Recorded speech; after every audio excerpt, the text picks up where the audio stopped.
DeSoto High is undefeated heading into the last week of the season. So's Hardee County. But that means nothing once they hit the field against each other Friday night.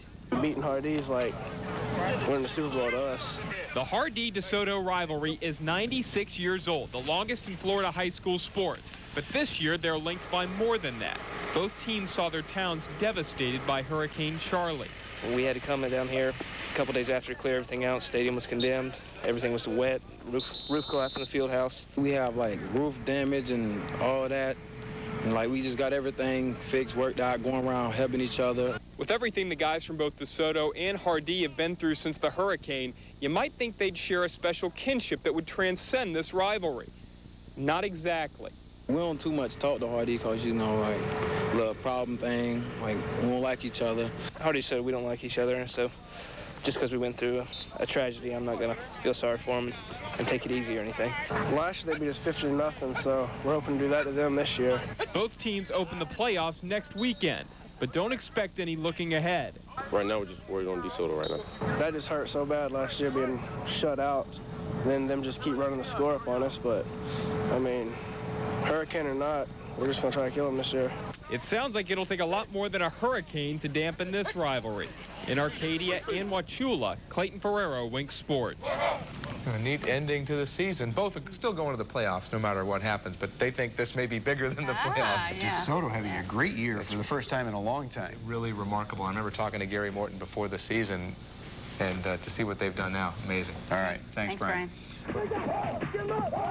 Let's break the huddle with Bishop Verreau and Cardinal Mooney. It's been a dark year for the Vikings. Chance tonight, though, second quarter, running the option. Lionel McGriff gets the first down, but Cardinal Mooney wins tonight in game one, 28-12. Yes, you'll notice something different tonight. We've got the games in the corner of the screen. We'll tell you why in a minute. First, Cape Coral and Northport Myers. Last chance for us to see Noel Devine this year, and he does not disappoint. Also, last chance to see Nate Allen and Torres Johnson.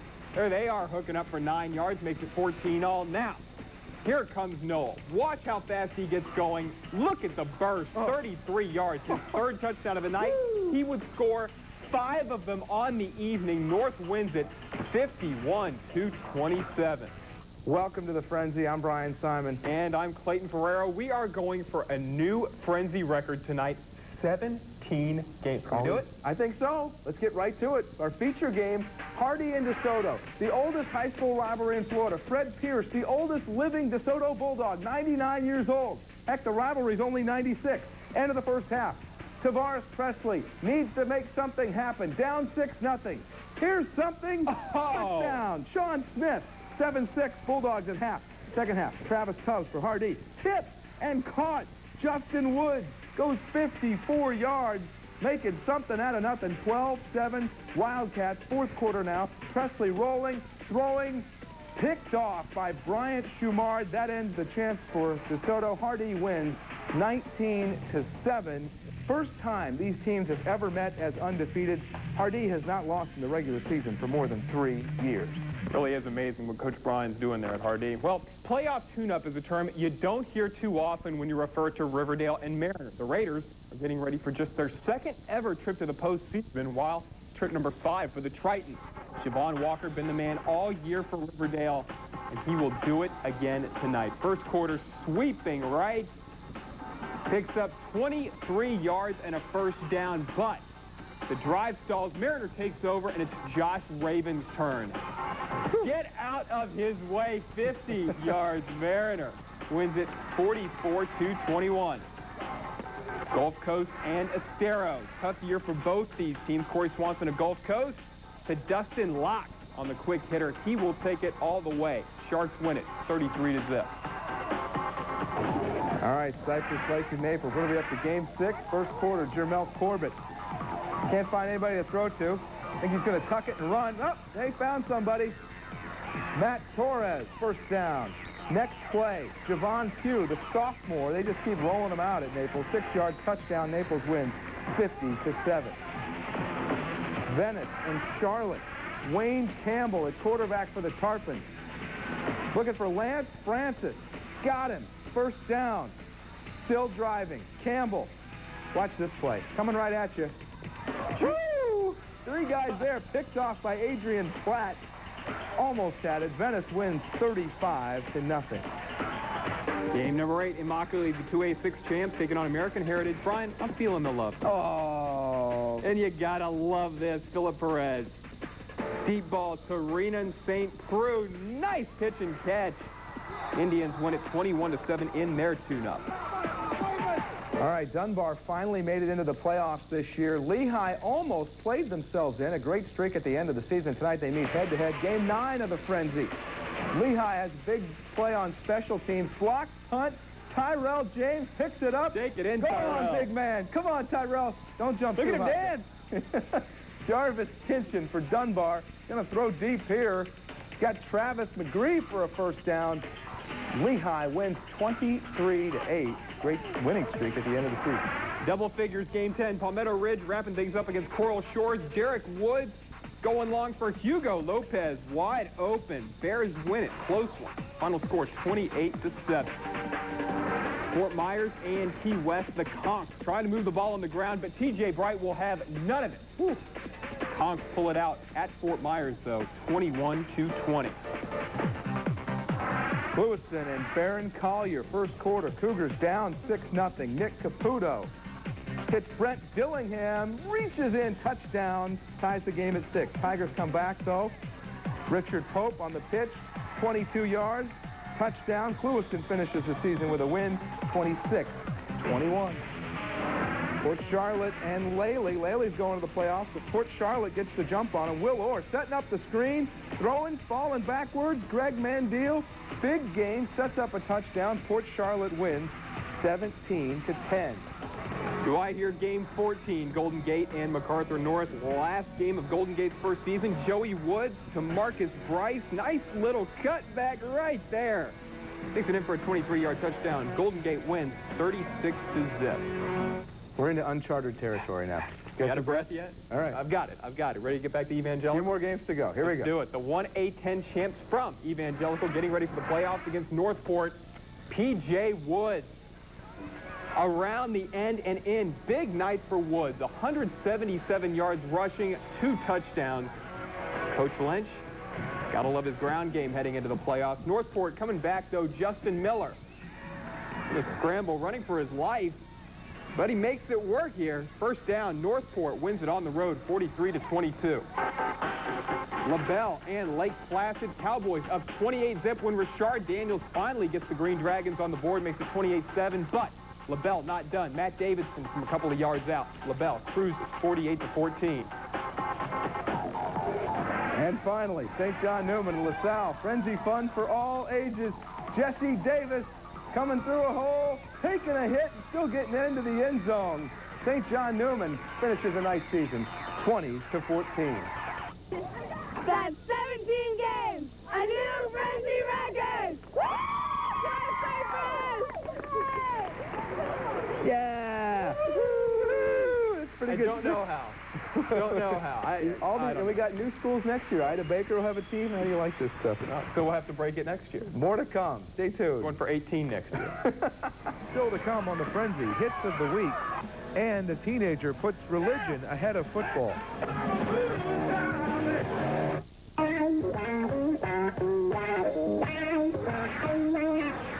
We want to welcome our newest Frenzy viewer, Tyler James Framark, born tonight just a little while ago.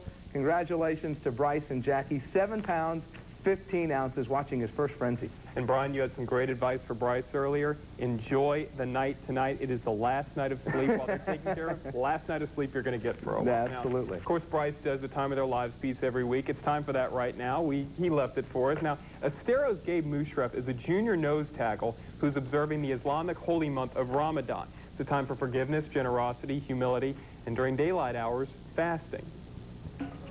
Religious first. I love football. Weigh like 180. I used to weigh 180, and now like 170, 162 around there now. I felt it already. I feel myself being pushed around a little bit and loss of energy, like energy on Fridays, but always try hard and keep going. It's just a strong faith, you know. You choose to follow things in life. I choose to be religious. I usually wake up in the morning around like 4:30 in the morning, get some food and water. Then about today's actually like 5:45 where I can eat and drink. You cannot be doing anything bad, you know, cussing, swearing, yelling, fighting, all that stuff. It's pretty prohibited in our religion, but you really shouldn't be doing it at all, period. I admire the kid. I don't know how he does it. I couldn't do it. He's so dedicated to his religion, he won't even go get a water break. He doesn't even let his head down or anything. It's only halfway through right now, but hopefully when football's over, it'll help a lot. Each and every week it's getting harder, but this week's the last week, so gotta be thankful about something, you know. All right, thanks, Bryce. Hits of the week start at Mariner. Coming from behind, Josh Raven, Greg Spire's little brother. I use little in a relative term. Nice hit. At Gulf Coast Esteros, Max McDonald lighting up Gulf Coast Corey Swanson. And at Lehigh, Brandon Fuller hits the line and hits Jarvius Smith. Those are the hits of the week. A sports report presented by Dodge. We will tell the story of how communities are rebuilding their businesses, homes, and schools, reclaiming their lives, and daring once again to dream. Today, after the storms. Well, hello again, everybody. I'm Bernie Gunther. This is Punta Gorda. On August 13th, 2004, Hurricane Charley roared ashore at the mouth of the Peace River, devastating not only Punta Gorda, but the neighboring city of Port Charlotte as well. Tonight, exactly 11 weeks later, these two communities have gathered under portable lights for football as Charlotte takes on Port Charlotte. In defiance of nature, they renew their football rivalry tonight, but they're not alone. Also affected the communities of Pensacola, Fort Pierce, Port St. Lucie, Wauchula, and Lake Wales, just to name a few. Floridians are rallying around their favorite high school teams, lifting their spirits and enjoying just a few hours of escape from the misery inflicted upon them from this fall's hurricanes. We invite you to join us now as we take a look at some of the cities most affected by the hurricanes and as we find out how their athletic programs have helped rally them back and helped out with the recovery. Welcome to After the Storms. The Hardee County football team has been undefeated during the regular season for the past 2 years. The 2004 season is no different. The Wildcats are 10-0 and set to make a run in the playoffs. This season, however, has been a season like none other in the school's history. Hardee County was one of the Florida counties hit the hardest by the 4 major hurricanes that battered Florida's coast this hurricane season. Hardee County High School was damaged, their football stadium condemned, and their human spirit tested. Our school facility wasn't damaged really bad. However, the morale of the students and staff has suffered a lot this year with the starts and stops. We had about 4 times that we started and stopped. Getting over that, getting in a routine has been very difficult. The first regular season football game was canceled, and since then, the Hardee County Wildcats have played 10 consecutive games on the road. At a time when the Wildcats' spirit could have been extinguished, it burns brightly in players and coaches alike. It gave us a focus. You know, we talked a little bit about, you know, just the character that we worked on in the off season, those types of things. We were going to have to practice what we preach, and so that gave us something to kind of come together and bond with. We had, you know, we had so many stories of disaster and destruction during the hurricane, and so it gave our kids time to talk about those things. It gave them a venue to vent, and so really I think it helped us. Hardee County played their first playoff game of the 2004 postseason at Sebring High School against Dunbar. Even though this home game is really an hour away from home in Hardee County, it didn't stop the fans from packing the stands. The Hardee County athletic director told me about the team's motto for this season. About the second week of the season, I was going through a bunch of ads, and I found I think it was a rental car ad, and it said, the only thing sweeter than victory is victory on the road. Unfortunately, Hardee County High School was not the only place in Hardee County to suffer damage. Many students and coaches told me their own personal hurricane horror stories. Me and my family own Grove, and we lost most of our crop. And the government is doing things to reimburse those our Grove owners who did lose crop, and we're very thankful for that. And just basically the whole county of Hardee is devastated. And to see the people band together like they have is just wonderful. We lost our house and are having to live with grandparents, so that kind of put us at a disadvantage, but we're getting through it. A couple people in our family, my aunt, her house was totally destroyed. she had to move our house. We had to get remodeled and stuff, so we've been okay. My friend's dad was in his house, and he went down and tied his shoe, and right when he bent down, a shingle went through the window and stuck in the wall right where his head was. But the physical damage is not the only destruction Hardee County residents are facing. Because of the 10 road games, Hardee County high school seniors have not experienced a victory on their home turf, not even for homecoming. A lot of our seniors have never lost a regular season game. So, I mean, I hate it for them, but at the same time, it was their strength and leadership that helped us win 10 ball games on the road. So, you know, I think they took that negative happening and turned it into a very positive experience. As these road warriors continue to fight the battle for a state championship, one thing is certain. These boys have bonded during an experience they will never forget. I mean, the boys have done a great job of trying to turn some lemons into lemonade and doing a great job of staying focused and really being road warriors. The only thing sweeter than victory is a victory on the road will continue to be the battle cry for the Wildcats as they move deeper into the playoffs. And the road to Gainesville really does run through the Hardee County football team. But if the Wildcats were to fall short of their dreams of a state championship, they are still living proof that the human spirit really can endure. For the FHSAA Sports Report, I'm Allie Peak. The FHSA Sports Report is presented by Dodge and your Florida Dodge dealers, sponsors of the Dodge Sunshine Cup All Sports Awards program. Dodge, grab life by the horns. You can take life as it comes, or you can grab life by the horns. Sponsored by the United States Marine Corps. Do you have what it takes to be one of the few, the proud? Call 1-800-MARINES or log on at marines.com. By Pinch a Penny Pool, Patio, and Spa. The perfect people for a perfect pool. By iHigh, the High School Marketing Network, connecting America's high school students, athletes, teachers, coaches, and fans to America's source for high school sports. By Beefball Brady's Family Sports Pubs, in a league of its own. And by the Florida High School Athletic Association, challenging Florida's student athletes to reach their highest potential. There's only one name that boasts the brute strength of 600 foot-pounds of class-dominating torque. One brand with the fastest production pickup on Earth, equipped with a 500 horsepower engine. One truck with the legendary Hemi that out-hauls, out-tows, and outperforms the competition. Dodge Ram, the one truck with the speed, strength, and power to put all the other trucks in their place.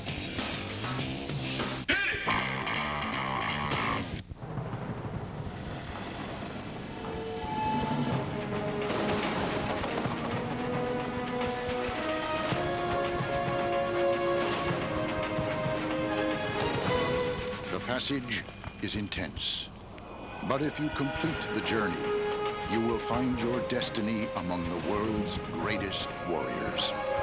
The few, the proud, the Marines.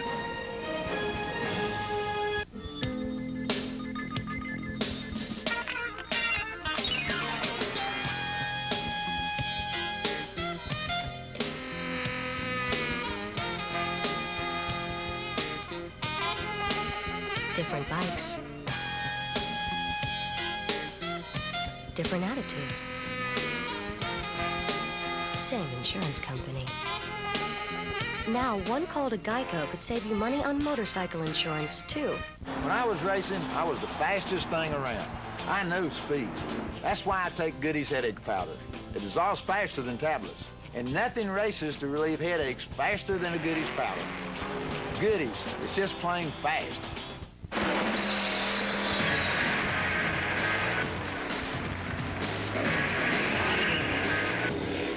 Why all the celebration? It's our 100th birthday. Haviland, add more life to your car. Welcome back to this very special edition of the FHSAA Sports Report, After the Storms. I'm Allie Peak here at Sebring High School, where Hardee County is playing their first playoff game. Hardee County has yet to play a home game in their own stadium.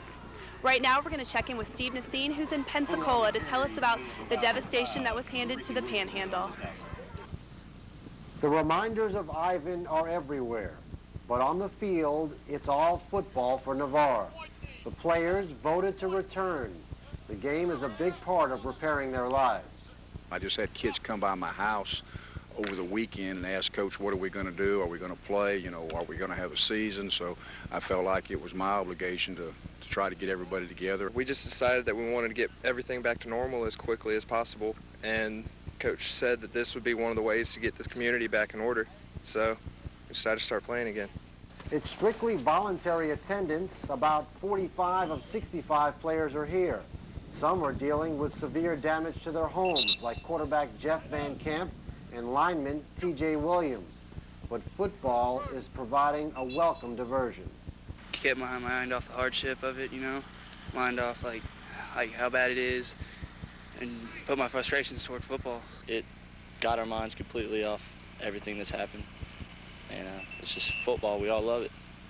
The Raiders have only played one game this season. Their opener with a Jacksonville school was canceled by Hurricane Francis. So in terms of quality of play, they're not sure what to expect tonight. Been on and off, so, you know, we're going to probably look a little ragged, but as far as our intensity, our enthusiasm, and our desire, I think it'll be there. Navarre's stadium has been damaged, the scoreboard is destroyed, and the goalposts are down, but they expect to start playing home games here next weekend. Not only that, they're going to share this place with rival Gulf Breeze. The Dolphin Stadium, badly damaged, it's unusable, and Navarre has agreed to let Gulf Breeze play the rest of their home games here. Well, I don't think there's any rivals when you have situations like this. I think everybody tries to come together, and for the sake of kids, for the sake of high school football, you know, if we've got to give them our field for them to play football games, so be it. Let's do it. It helps them out, sure, going ahead, but once they play us, they're going to know it's our home stadium, so. Gulf Breeze did play one home game on Navarre's field, but the Dolphins were able to use their stadium again on October 22nd, 6 weeks after the storm. Everyone was wearing armbands with the initials HHRT, which stands for Heal, Hope, Rebuild, Together, the community's motto after Hurricane Ivan. Gulf Breeze won their 2 remaining home games. Jerry Pollard is back at football practice, but getting back to normal will take a lot longer for Pine Forest's head coach. Prior to Hurricane Ivan, Pollard and his family evacuated their home on Blackwater River in Milton. They returned to their worst nightmare. Lost our house, lost everything. You know, basically what we had on when we came back is what we had. Lost all of our baby pictures, videotapes, you know, everything. But as much as he lost, Pollard still considers himself lucky. If we'd have stayed, we'd all be dead. You know, and we talked about that. We thought about riding it out with the people that we bought the land from and the house. He had the land for 25 years and said the water had never gotten up even halfway in his backyard. And we really thought about riding it out at one time. And just at the last minute, we jumped in the cars and left. So, you know, we're very fortunate that nobody's hurt. And, you know, now we can go back to football. We can go back to doing what we're supposed to do all the time. Football gives him a chance to forget the hardships for a while, and his players are trying to make things as easy as possible. We try to do everything right so he can't get stressed out, because we know he's going through a lot of stuff, so we try the best to do what we should do. They were concerned. You could tell when I first came back and met with them, they were all concerned. And, of course, a lot of them had a lot of damage. And, you know, it's good to talk about it. And for them to talk to me and me to talk to them, it's been good for both of us. Some players can relate a little too well. Offensive lineman Mike Poole is dealing with severe damage to his home. The distraction football provides is invaluable. When I'm out here, I can, you know, concentrate on, you know, getting better at football and hopefully, you know, concentrate on our season. And then I'll, you know, when I come home, I can think about everything that's going on there. The healing for everyone is a big reason Pollard felt compelled to resume coaching as soon as possible. I owe it to these kids. These kids need to be out here and they need to have something to do and to get back, you know, try to get a little bit of normalcy back in their lives and stuff. And I think that's the biggest part. After the storms, a special edition of the FHSAA Sports Report presented by Dodge will return in a moment. On your mark. Get set. Save. Save like never before, Friday and Saturday only at Circuit City. Doors open at 6 a.m. Friday with great deals while they last. All TVs and DVD players are on sale. All digital cameras and digital camcorders are on sale too. Pay no interest till May 2006 on all purchases totaling $4.99 and up. Can't wait? Shop online 24/7 for incredible savings. It all starts 6 a.m. Friday at Circuit City. This weekend on Chevy Tailgate Saturday, hit the field with Whit Watson and Company for Linex College Kickoff. The source for up-to-the-minute news on your teams. It's all right here, Saturday at 9:30 with Linex College Kickoff.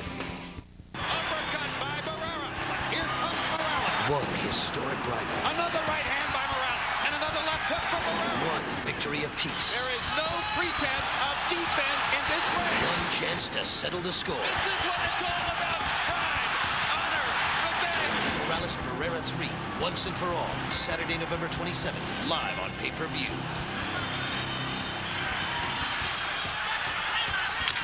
Here comes Morales. Here comes Barrera. With Dish Network, it couldn't be easier to pay your bill and more with convenient self-service features. Use your remote control. Go to Dish Home Interactive TV on Channel 100, where you can view and pay your bill. Or use your computer, anywhere, anytime. Just log on to dishnetwork.com and go to My Account. No stamps required, no checks to write. It's safe and secure. Get the service you want, when you want it, with Dish Network. The road is calling. Our destination, only the best in college hoops across Florida. It's the season of 100 stops, and no other network comes close. Catch the Orange Bowl Classic Saturday on Sunshine, baby.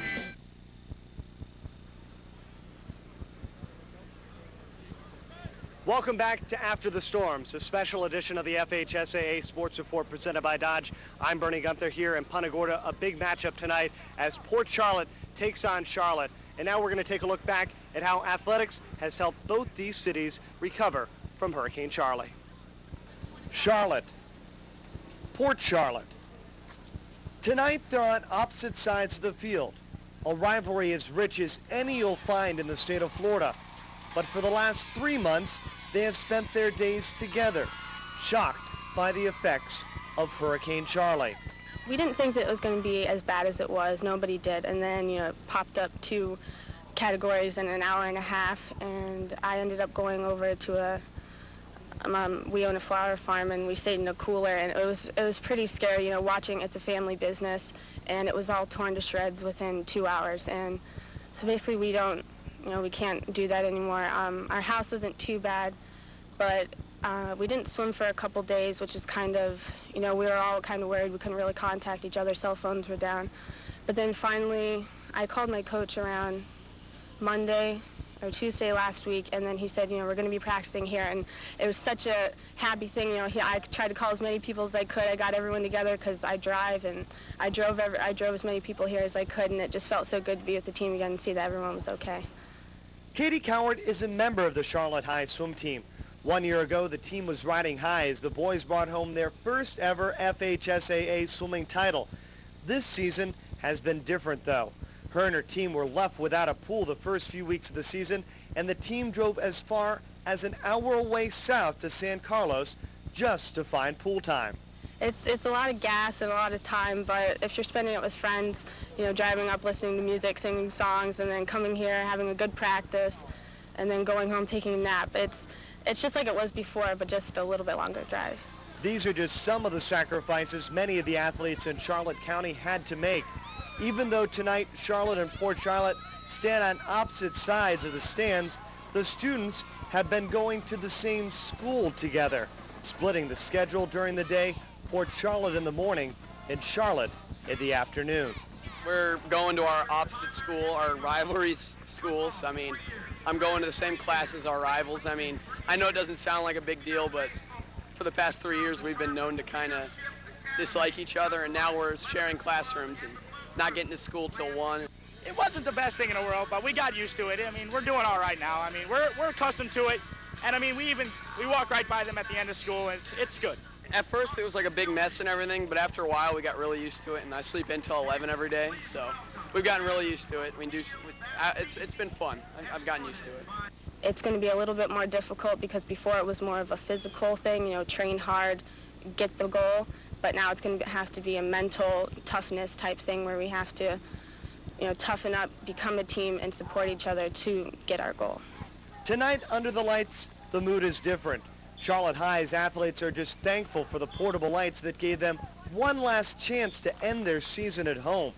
And everyone is grateful that they are able to witness Senior Day at Charlotte High School. We're seeing our school right now for the first time in 3 months. I mean, it's just huge to be here, and it's just awesome. Big thing. It's unbelievable. It's an awesome way to end our senior year, obviously. We're going to be the last ones to play on this field because they're going to redo it. So 75 years, we're the last ones to be here to play on it. That means a lot to us. It's just been crazy. I mean, with going to school later and only getting to come here last Friday for the first game, the energy here was amazing. And then we had a short little pep rally actually in the hallways at the school today, which was something new for us. So it's just been crazy, but it's been a lot of fun. Governor Jeb Bush was in town for the coin toss, also to witness firsthand what an impact high school athletics makes not on just students, but the communities. High school football is normally the heartbeat of any community in the fall, and we have this unique, incredible story of two high schools that are located on the same campus, arch rivals. Without an incident, they've been able to operate these schools, and now they're playing their high school game. And if the governor doesn't show up, shame on him. There's standing room only at this football game, so that's a good sign that in spite of all the problems that exist, people can have fun and they can, they can show their resiliency, and they've done it here in Charlotte County each and every day. Whether it's a football game under portable lights or 2 hours submerged in water only to follow your dreams and accomplish your goals, the athletes in Charlotte County, like Katie Coward, are enjoying their chance to get back on the playing fields. But they do take with them the lessons they learned from September. After the storms, a special edition of the FHSAA Sports Report presented by Dodge will return in a moment. Recently, Dodge Ram was pitted against 4 different full-size competitors. An independent company ran each through a battery of tests. And every time, the truck that out-towed, out-hauled, and flat-out outperformed the competition was the heavy-powered Dodge Ram. Kind of makes you realize why Ram commands respect from every driver, especially ones that count on performance. Sweet! Uh-oh, looks like another food bar's here. Oh, we don't have to worry. He's from Beef O'Brady's. Beef O'Brady's? They sell more than 20 tons of chicken wings a week. Head for the heel! Beef O'Brady's tasty chicken wings. Try some today. Unless you're chicken. Hey, watch it. Hey, they have good burgers too, you know. Burgers! This is the story of 2 families and 2 kinds of internet service. Daddy, can you help me with my school project? It's due tomorrow.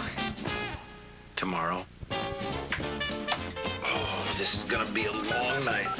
You think so? Honey, we have dial-up. Why deal with slow internet service when Bell South Fast Access DSL starts at just $9.95 a month for the first 6 months? You can connect in an instant, download in a flash, even use your phone while you're online. Try that with dial-up. I'm gonna call Mom. Oh, sorry. So why wait? Call now to get Bell South Fast Access DSL starting at $9.95 a month for the first 6 months. Done already? Get it now with a free DSL modem and free activation. It's one decision you won't lose any sleep over. Dad, you're the coolest. Dad, we're gonna be late for school. Bell South. Listening, answering. Welcome back to this very special edition of the FHSAA Sports Report, After the Storm. I'm Allie Peak, still here at Sebring High School, watching Hardy County in their first playoff game of the season. Right now, we're going to check in with Mike Rideout, who's going to tell us about the hurricane destruction in Port St. Lucie, in Indian River, and in Palm Beach counties. For many of us, sports is a way of life. Sports has meaning. Sports is an arena that we can escape to help us get away. Sports is an outlet. It unifies us all and brings us all close together. Never before was that more evident than on the Treasure Coast following the storms back in September. Neighborhoods were literally destroyed, and lives were changed forever in areas like St. Lucie County, Martin County, and Indian River County. That's why, after enduring 3 storms, it was important to get back to athletics. Sports helped many to return to some type of normalcy in their lives. Well, it certainly has helped morale and so forth. We lost 12 days, a combination of things, and the kids have been working real hard, but the kids have been very resilient, and the coaches too. I mean, I can't say enough about the coaches who've been willing to do whatever is necessary to get games played and so on and so forth. So I think we're kind of back to normal. Well, I think it was a challenge for us in the beginning because we had some extensive damage to some of our fields. We had the scoreboard out, the goalposts were bent, and also some damage to our softball and baseball fields. But with the help of the district, I think they've done a good job of going into their funds and getting us up and running pretty quickly. We lost the scoreboard in the hurricane. It came down, and obviously we're going to need a new one. We've been trying to get electricity, maybe just prop it up. We're kind of handicapped not having the scoreboard at the time, but hey, we're back playing football. That's the important thing. It was important. It was important to the fans, the coaches, the players, and to the communities. The biggest thing that happened to us is our lives were turned upside down, and we obviously wanted to return to some kind of normalcy. So we realized how important it was to get the kids out on Friday night for football games, get them into the pool for their swimming meets, to take them away for a brief period of time from some of the problems that they had at their homes. It just allowed us to return to something normal. But most of all, it was important to the kids, to the students, to the band members, to the cheerleaders, to the athletes, and to all of those who compete in the game of life. Well, I think it's important to the kids. It's something, especially in difficult times, with a lot of our kids had extensive damage to their homes. I think it gives them something to look forward to with the football games, some of the athletics, because it's something positive in their lives that we can focus on. After the hurricanes, everybody was all distraught and hurt, and you could tell school morale was down. But today we got back out playing football. Everybody was jumping up and screaming, showing their fans, showing their support and stuff. Definitely helped out our school. From the Treasure Coast, for the FHSAA Sports Report presented by Dodge, I'm Mike Rideout. Well, welcome back to After the Storms, a special edition of the FHSAA Sports Report presented by Dodge. I'm Bernie Gunther, of course, alongside my partner, Allie Peak. Allie, behind me, Spanish River, one of those teams that, though they were inconvenienced through all the hurricanes, having to make up games, it really seems like high school athletics played a huge role in the rebuilding of not just their school, but their community as well. You know, Bernie, I was really moved by the stories that we got to participate in, and it's really nice to see how human spirit has survived here. Although some of these high schools don't have stadiums, don't even have schools, classrooms, books, supplies anymore, they were able to endure, and that's really what's important in this situation.